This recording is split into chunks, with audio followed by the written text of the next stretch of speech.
Thank you, Chairman Kuria.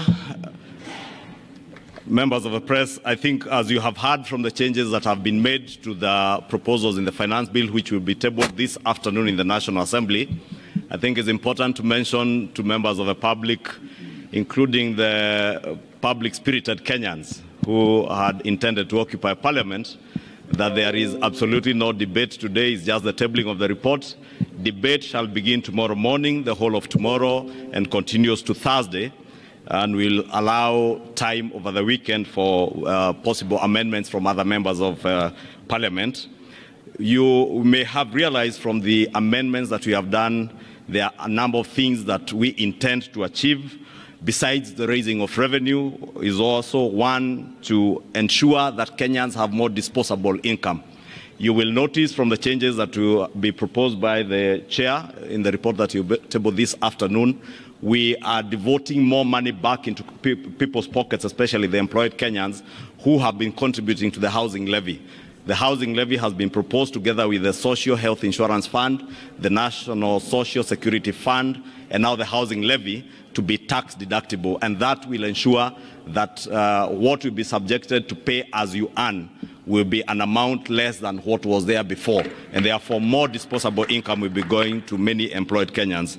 The second thing that we intend to do is to encourage savings and investments in our country. Through the proposals that the chair has stipulated in terms of pensions, the allowable deductions that have been increased for pensions contributions. There's also an allowable deduction on post-retirement medical schemes to ensure that people start saving for their post-retirement, and those post-retirement savings or contributions into a medical scheme to cater for your medical care after retirement will be tax deductible and therefore tax-free. The other policy proposal in this finance bill is the protection of our local manufacturing industries and our farmers. We as a country have made huge investments with our farming communities, and therefore we are intentional on protecting those farmers. That is why you hear the proposals to levy excise duty on imported potatoes, imported table eggs and onions, and also the imposition of eco tax or eco levy on imported finished products. And I think, as the chair has emphasized, it is imported finished products, because when the chair and the finance committee listened to stakeholders, especially the Kenya Association of Manufacturers, a very good case was made for protection of the local manufacturing industry. Therefore, to protect our local manufacturing industry and create jobs within our economy, we are therefore levying those levies on imported finished products, right from the borders, the motorcycles, to sanitary towels that are imported, and diapers and all that. Therefore, I think we'll close it at that, unless, Your Excellency, you have something more to add. Okay. On the transport side, on borders, there has been a concern about introduction of excess duty on motorcycles.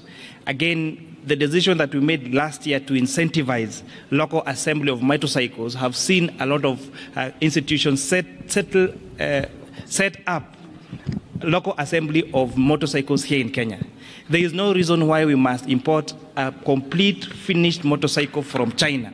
So we are putting excise duty on the one that is imported, but the ones that are made here locally, those are exempted. And it's also important to mention, to protect the vulnerable and those people at the bottom of the pyramid, the eco levy on tires has been exempted on motorcycles, on bicycles, and on wheelchairs, so that those people doing that business around the border sector will not, and even wheelbarrows, so that we don't increase.